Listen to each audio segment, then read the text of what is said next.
Il est 8h33 et vous êtes bien sur RMC et BFM TV. Bonjour François Braun. Bonjour. Merci d'être dans ce studio pour répondre à mes questions ce matin. Vous êtes le ministre de la Santé.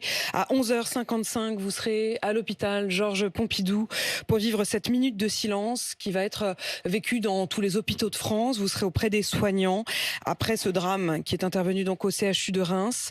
L'infirmière Karen est morte. Il y avait une autre personne qui a été poignardée également ce jour-là, qui était secrétaire médicale. Je voudrais commencer par avoir une pensée pour elle et savoir comment elle va, si vous avez des nouvelles. Bien sûr, c'est au-delà de la colère qu'on doit ressentir. Il y a une émotion certaine pour ce qui s'est passé, qui est absolument horrible, inqualifiable. Karen est décédée, sa collègue est sortie du bloc opératoire, heureusement. Et elle est maintenant en surveillance, elle va mieux, mais restons quand même toujours prudents. Et comme vous, je veux avoir un message pour la famille, pour les amis, pour les collègues, pour tous ceux qui sont intervenus sur ce drame. Et c'est évidemment un drame qui traverse toute la société aujourd'hui. On partage cette question d'émotion et puis elle pose beaucoup de questions, cette situation, des questions sur la sécurité, des questions sur le jugement, des questions sur ce qui s'est passé bien sûr, et de nombreux soignants qui témoignent depuis en se disant ça a été Karen, mais demain ça pourrait être nous. Est-ce qu'il y a d'abord sur la question de la sécurité des hôpitaux, de la sécurité des soignants, dans un contexte de violence accrue, c'est ce que disent les soignants, des mesures que vous allez mettre en place? Il y a un contexte de violence accrue envers les soignants, envers nos maires. On en parlait encore il y a quelques jours. Il y a un contexte global de violence et toute violence est inacceptable. Je crois que la première chose, c'est de bien rappeler qu'il n'y a pas de violence banale. Il n'y a pas ce que l'on appelle des incivilités. C'est violent. Montrer le poing à quelqu'un, c'est pas simplement un geste d'humeur, c'est le menacer. Injurier une infirmière, c'est une violence. Premier point, c'est dire que toutes ces violences sont inacceptables. Moi, je veux une tolérance zéro. Je veux qu'elles soient signalées, elles soient prises en compte. Nous avons mis en place déjà des mesures. Il y a une convention hôpital, police, justice qui est mise en place dans les établissements, qui permet une collaboration fluide entre tout le monde, qui permet aux soignants d'aller porter plainte rapidement. On banalise beaucoup trop dans notre société et de fait aussi dans le domaine sanitaire ces violences. Vous étiez urgentiste d'ailleurs vous-même avant d'être ministre, donc c'est un univers, un quotidien que vous connaissez par cœur. Que je connais par cœur. C'est pour ça aussi qu'on peut faire des plans. On a d'ailleurs un plan de sécurisation des établissements, 25 millions par an, qui sont mis aux établissements pour faciliter justement cette sécurisation. Mais ce qu'il faut et ce que je veux aujourd'hui, ce sont des mesures pratiques qui se voient sur le terrain, des choses simples, très simples. Alors allez-y, lesquelles? Parce qu'effectivement, on a l'impression qu'à chaque fois, il y a des plans qui sont mis en place, il y a des conventions comme vous dites, mais le problème c'est que dans l'urgence immédiate d'un danger, ça ne marche pas à tous les coups, je vais y revenir. Mais d'abord, vos solutions. Et il faut des choses pragmatiques. Je réunis demain les organisations syndicales, tout le monde, pour qu'on fasse vraiment le point. Est-ce qu'on met sur la table tout de suite? J'ai confié en février à ma ministre déléguée un travail autour de ce sujet de la sécurité. Ça n'a pas l'air d'avoir porté ses fruits. C'est-à-dire que vous avez l'air de lui avoir, si j'en crois mes collègues, notamment du journal L'Opinion, qui disent que vous lui avez passé un savon, que vous l'avez convoqué, que vous dites que ça ne va pas, quoi. C'est pas le sujet, mais ces travaux avancent. C'est Politico qui précise ça. Ce que je veux là, ce sont des mesures concrètes. Ce qu'attendent les soignants sur le terrain, c'est qu'on leur dise, voilà, le parking où l'infirmière va le soir à 22h, où il n'y a pas de lumière, où il n'y a plus assez de lumière, eh ben, il faut mettre de la lumière. La porte du bureau, du vestiaire, où on attend, et je l'ai vécu, où on attend 2 mois pour changer le digicode, c'est inacceptable. Je veux dire aux soignants, toutes ces j'allais dire des irritants, mais le terme n'est pas assez fort. Toutes ces erreurs, entre guillemets, du quotidien sont inacceptables. Quand une infirmière a un téléphone qui ne fonctionne pas, vous savez, dans le service d'urgence, on a des téléphones et il y a un bouton d'alarme dessus, puisque forcément, on peut être en contact. Eh ben, souvent, ça ne marge pas. Parce que ça appelle la sécurité. Mais c'est ça, en fait, ça, c'est inadmissible. Oui, sauf que c'est la réalité, effectivement, du terrain. D'abord, vous, je le disais, vous avez été dans les urgences, vous êtes vous-même médecin. Est-ce que vous avez déjà eu peur? Est-ce qu'au quotidien, vous avez été confronté, vous, personnellement, François Braun? J'ai été confronté à de la violence au quotidien, bien sûr, bien sûr. Je ne vais pas dire qu'on est allé jusqu'à se battre dans les services d'urgence, mais on est amené des fois à maîtriser des personnes qui veulent être extrêmement violentes. Je vais paraître prétentieux en disant non, mais Euh, Peur, non, parce que nous sommes en équipe. Puis j'ai pas été confronté à des actes. Vous n'étiez pas seul, vous étiez jamais seul. Voilà, remarquez, je vous dis ça et je réfléchis en même temps et je me dis une fois, oui, une personne qui va menacer avec une batte de baseball. Et là, c'est quand même, on est un petit peu prudent. Mais surtout, le problème, c'est la solitude. Et là, vous disiez, c'est le fait d'arriver la nuit. On a eu des témoignages. On a une Caroline ce matin qui nous a appelé sur RMC, qui disait que parfois, quand elle prend ses gardes de nuit et qu'elle arrive dans le parking, en effet, qu'il n'est pas éclairé, qu'elle voit des gens qui zonent, qu'elle voit des gens qui errent dans les couloirs, qu'on rentre comme dans un moulin à l'hôpital et dans de nombreux hôpitaux de France. Elle dit qu'elle a peur quand elle arrive. Il y a cela. Il y a aussi les boutons qui ne fonctionnent pas. On a eu Julien, qui est infirmier dans un hôpital psychiatrique, qui nous a appelé ce matin d'un hôpital de Normandie. Il dit, nous, on a un système de cordelette à l'ancienne, fixé sur notre blouse. On est censé tirer sur la cordelette et on a normalement une quinzaine de personnes qui arrivent immédiatement. Il dit qu'il a été confronté à cette situation, qu'il a tiré sur la cordelette et qu'il y a 2 personnes qui sont arrivées, bon an, mal an. Ça ne fonctionne pas. Mais c'est ça qui est inadmissible. C'est-à-dire qu'il y a des systèmes, mais des systèmes qui tombent un peu en 18-8, qui tombent en panne, qui ne sont pas remplacés. Ce que je veux dire aux soignants, là, maintenant, c'est n'accepter aucune violence. Arrêtez d'utiliser ce terme d'incivilité parce que quelqu'un vous a injurié. Un patient, une famille, n'importe qui injurie un soignant, c'est un acte de violence. Il ne faut pas l'accepter. Je crois que c'est vraiment la première chose. Il faut porter plainte. Et je le disais, la police, la justice, l'institution soutiendra. L'institution soutiendra, comme c'était malheureusement le cas à Reims lundi. La police et la justice sont organisées pour prendre ces plaintes rapidement. Donc il ne faut... On verra ensuite le suivi, parce qu'on va revenir quand même sur le profil de la personne en question. Il y a beaucoup à dire aussi sur le suivi et sur les contraintes qui sont ensuite posées. Mais il n'y a pas de violence gratuite. Je crois que c'est donc vraiment ça, il n'y a pas de de violence gratuite, il ne faut pas les accepter. Tous ces irritants... Vous nous dites que les digicodes, les lumières, etc., ça va être réparé, mais ça va être réparé quand? Ah mais là, c'est pas dans 6 mois. Ça doit être la priorité. C'est la semaine prochaine, il doit y avoir un audit dans tous les établissements, il y a des directions, il y a des ingénieurs. Tout ce qui ne fonctionne plus, les portes qui ne s'ouvrent plus ou qui restent trop ouvertes. Les portes magnétiques qui ne marchent plus, les badges et machin. Je veux que l'on vérifie tout ça tout de suite et que l'on répare. Et les hôpitaux dans lesquels les systèmes de sécurité sont vétustes. Je parlais de la cordelette. La cordelette, visiblement, c'est un truc qui date d'il y a 20 ans. Aujourd'hui, vous le disiez, normalement, c'est plutôt le téléphone qui est censé marcher, encore une fois, quand il marche. Oui, mais quand il marche, c'est bien là le problème. Donc tout ça va être modernisé et réparé. On en est là. On va commencer par réparer. 25 millions d'euros par an qui sont dédiés pour l'instant à l'ensemble de cette sécurité. S'il faut plus, nous mettrons plus pour corriger tout ça. Mais en tout cas, on ne peut plus accepter des systèmes défaillants. Ensuite, le suivi judiciaire, on va en parler dans un instant. Mais si on reste sur cette question aussi de la solitude.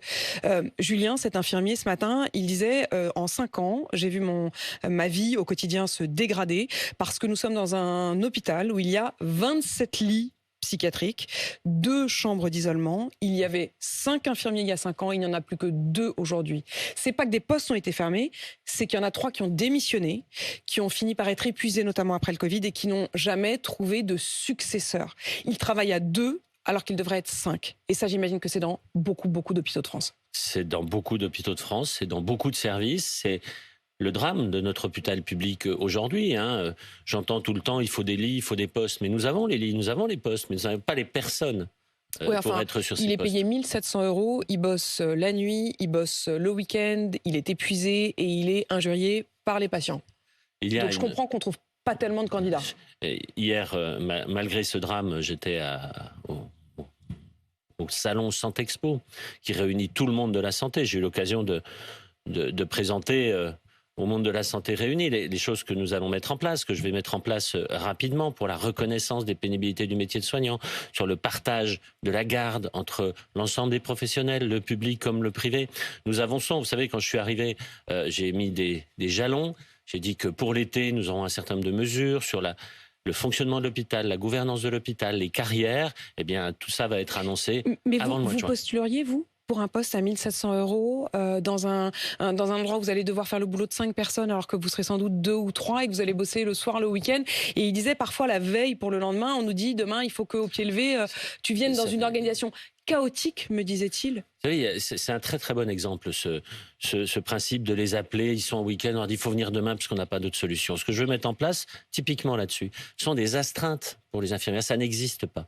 Ça existe pour les médecins, ça n'existe pas pour le personnel infirmier. Ça permettrait d'anticiper? Ça permet d'anticiper, ça permet aux cadres de santé de ne pas être obligés d'appeler 20 personnes pour en trouver une et les enquiquiner pendant le week-end. Des astreintes payées? Ça permet que les astreintes soient payées, que ce soit indemnisé correctement, que quand les gens reviennent, ils aient une rémunération qui correspond à l'effort qu'ils font. C'est tout ça que nous devons mettre en place dans l'hôpital. Ces propositions vont être avant la fin du mois de juin pour une mise en application le plus vite possible. Sur cette question du salaire également, 1 700 € pour un job d'infirmier dans un service psychiatrique avec des horaires effectivement à rallonge. Est-ce qu'il n'y a pas un moment où il faut aussi rallonger le salaire? Et il faut surtout... Alors la question du salaire se pose. Et comme je l'ai dit, dès que je suis arrivé, il n'y aura pas de tabou et tout est sur la table. Mais il faut surtout améliorer les conditions de travail. C'est ça aussi qui est essentiel. Éviter ces horaires décalés en permanence. Redonner au service la possibilité de s'organiser. Qui mieux que le service? Les personnels du service savent comment ils doivent s'organiser pour prendre en charge les patients. Et je précise que Julien, donc, qui nous a appelé ce matin, il a tenu malgré tout à dire qu'il aimait son métier, que c'était un métier de vocation et qu'il continuait encore aujourd'hui à aimer son métier. Ça, c'est pour le personnel. Mon travail, c'est pour qu'il continue encore demain. Ça, c'est pour le personnel. Les bâtiments, le fait de pouvoir rentrer dans des hôpitaux comme on rentre dans un moulin, est-ce qu'il n'y a pas un moment où il faut se poser cette question-là? Alors, on ne rentre pas dans un moulin partout dans un hôpital. Je crois qu'il faut là aussi remettre les choses un peu à niveau. Vous ne pouvez pas rentrer dans un bloc opératoire comme ça, dans un service de réanimation. Non, mais bon, évidemment, les urgences, de fait, il faut pouvoir y rentrer. Voilà. Mais même, moi, je prends l'exemple des maternités, n'importe qui peut rentrer non seulement dans les étages, monter l'ascenseur et rentrer même dans les chambres. Bon, l'hôpital est un lieu qui, malgré tout, un lieu qui reste ouvert. Ça ne va pas devenir une forteresse. Comment on trouve l'équilibre? Voilà, c'est tout cet équilibre. Il y a des secteurs qui doivent être des secteurs plus sécurisés, où on peut rentrer. Vous savez, tous les professionnels de santé ont un badge maintenant, où on peut mettre son badge pour rentrer. Quand on va dans un service, il faut s'annoncer avant pour pouvoir rentrer. Il y a plein de... C'est ces solutions-là que je veux... Mais parfois, on a l'impression que les soignants sont aux premières lignes et qu'ils doivent aussi faire ce job-là. C'est-à-dire que c'est à eux qui, suivant qu'ils se trouvent dans le bon couloir ou pas, tombent sur quelqu'un et disent « Monsieur, vous allez où ?» Tout ça paraît assez chaotique quand même. Oui, alors ça peut paraître chaotique, mais ça l'est pas, heureusement, dans la majorité des établissements. Et effectivement, je vous rejoins, ce n'est pas le rôle de soignant de faire de l'orientation des personnes dans un hôpital. Est-ce qu'il faut mettre en place des agents de sécurité de manière plus systématique? Les agents de sécurité existent dans les établissements. C'est pas tant d'en mettre plus ou de les mettre partout, c'est qu'on puisse les appeler, ils puissent intervenir. À Reims, pour revenir sur cette situation terrible, les agents de sécurité sont intervenus très vite. Ils ont d'ailleurs permis de signaler l'agresseur à la police, qui elle aussi est venue très vite pour l'interpeller. C'est vraiment ce système, comment fait-on le lien le plus rapide possible entre l'agression, l'incident et l'intervention de personnes supplémentaires. François Braun, l'homme en question est rentré donc dans l'hôpital avec son couteau de 20 cm. Il a ciblé délibérément des soignants, mais ça n'était pas la première fois. Il avait déjà commis des actes d'agression, même mode opératoire, au couteau, contre des soignants. C'était en 2017, contre 4 soignants à l'époque. 5 ans plus tard, 2022, il a enfin été jugé. Mais à ce moment-là, il y a eu un non-lieu pour irresponsabilité pénale. Et depuis, il y avait encore une suspension dans ce jugement-là pour confirmer si oui ou non il était pénalement responsable. Et l'audience, justement, elle aura lieu ce vendredi. Comment est-ce possible que pendant tout ce temps-là, il soit resté dans la nature? Je crois qu'il ne faut pas... déjà, par rapport à cette situation... Une enquête a été diligentée très rapidement par la justice. Il faut laisser l'enquête avancer, savoir exactement ce qui s'est passé, savoir dans quelle enquête? Là, vous me parlez de Reims? De Reims. Oui, mais enfin, on a déjà eu l'enquête pour le... Oui, mais là, précisément, dans quel état d'esprit était cette personne? Qu'est-ce qui s'est passé exactement? Je ne peux pas vous en dire plus parce que l'enquête est en cours. Je crois que nous avons un système... judiciaire qui fonctionne bien avec les problématiques. Vous trouvez que ça fonctionne bien? Oui, la justice l'a répondu. Quand vous avez quelqu'un qui a déjà fait ça? Je crois qu'on ne peut pas... Qui n'avait aucune contrainte, ni même de contrainte psychiatrique. C'est-à-dire que il était censé être suivi, mais en ville. Et il a d'ailleurs reconnu qu'il ne prenait plus de traitement et personne ne s'en inquiétait. Quelqu'un qui a poignardé 4 personnes quand même. Je vous le dirai, je ne reviendrai pas sur ce qui a amené à cette à ce drame absolument terrible. Et je le redis, il faut laisser l'enquête se conduire. Dans ce qu'on appelle les hospitalisations. Je ne peux pas me satisfaire de cette réponse, François Braun. Je vais aller Parce plus que loin. l'enquête sur Reims, je veux bien le croire, mais il y a déjà eu une enquête, il y a eu 6 ans d'enquête. Et il y a eu des décisions qui ont été prises après l'avis de psychiatre par la justice. Je crois qu'il ne faut pas... Donc c'est comme ça? Non, je ne sais pas comme ça. Je crois qu'il ne faut pas mélanger, en tout cas je ne souhaite pas qu'on mélange le problème de la psychiatrie et le problème de la violence. Ce sont deux choses qui sont, je suis désolé de le dire, distinctes. Et on le voit bien par la violence qu'il y a dans notre société.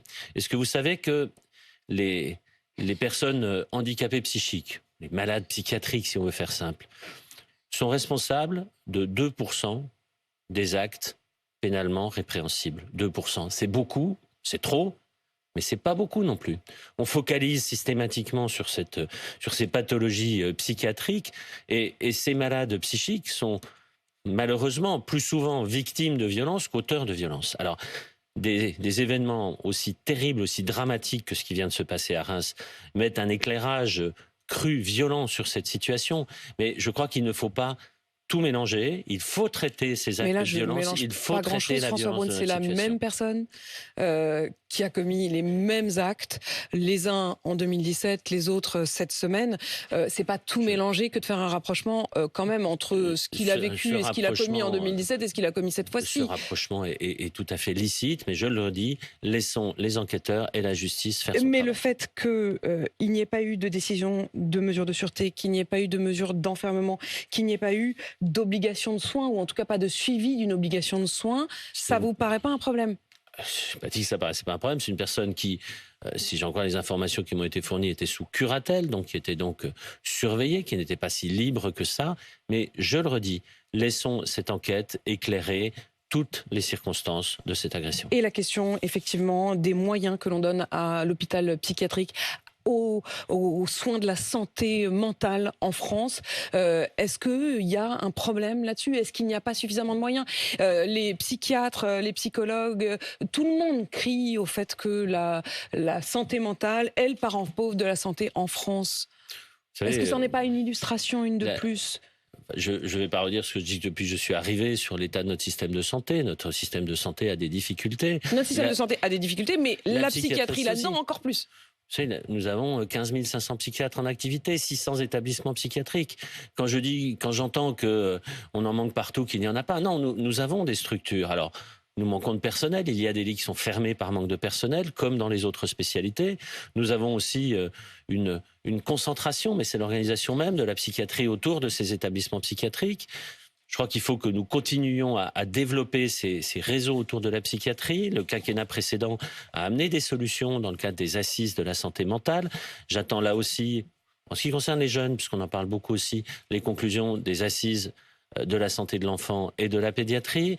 Nous avons mis en place, au précédent quinquennat, Mon Parcours Psy, qui, quoi qu'on en dise, a pris en charge 300 000 consultations. Beaucoup de réflexions, peu de décisions. Non, mais Mon Parcours Psy, c'est objectif. C'est 300 000 consultations, c'est près de 100 000 personnes qui sont prises en charge.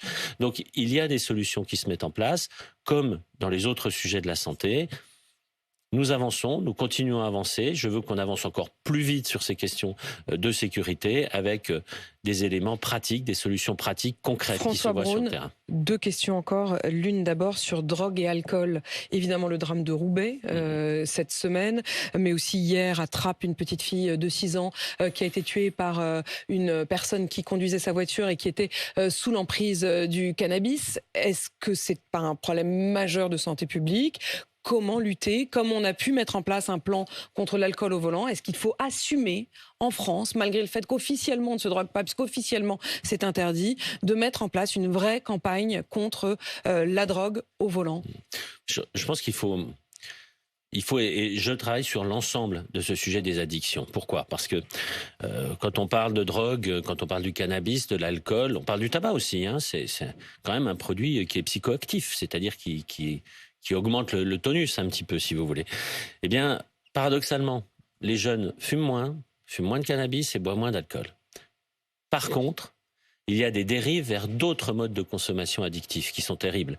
Des produits psychoactifs beaucoup plus puissants. On a parlé de l'hexahydrocannabinol, ce fameux HHC dont on parle, la cocaïne, qui est de plus en plus Le HHC n'est pas interdit, hein? ça va pas tarder. Ah, ça va pas tarder. Ça va pas Vous tarder. nous annoncez ce matin qu'il va finir par être interdit. Aujourd'hui, on peut l'acheter à tous les coins de rue. Hein. J'attends l'avis de la NSM. Comme je l'ai dit, j'ai demandé à la NSM de se Enfin, votre avis dépêcher a l'air un peu d'être plus.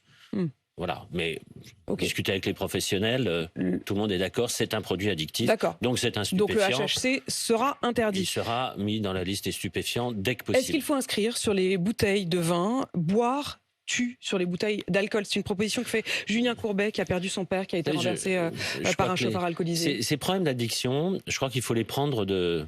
Je fais plus que croire. Je suis persuadé qu'il faut les prendre sur 3 aspects différents. La prévention, la lutte contre le trafic et les mésusages, si je peux m'exprimer ainsi, et ensuite le traitement. En ce qui concerne la prévention, c'est un élément essentiel. Vous savez, c'est pas pour rien que c'est le ministère de la Santé. Vous êtes ministre et de la Santé et de la Prévention. La prévention est essentielle. Pourquoi? Parce qu'il faut que nos jeunes aient la capacité de dire non. C'est ça qui est important. Alors, je ne vais pas entrer dans des détails très très techniques, mais on parle de compétences psychosociales. C'est quoi ces compétences psychosociales? C'est redonner aux jeunes la capacité de dire non. La bonne estime de soi, le fait d'interagir avec les autres, le fait de reconnaître ses émotions, tout ça doit être travaillé. Les jeunes parents, le programme des 1000 jours mis en place, ça avance. Tout au long de la chaîne. On l'a vu malheureusement cette semaine. Effectivement, votre charge est lourde, non seulement du côté de la santé, mais aussi de la prévention. Merci à vous, François Braun, d'avoir répondu à mes questions ce matin sur RMC BFM TV. Il est 8h54.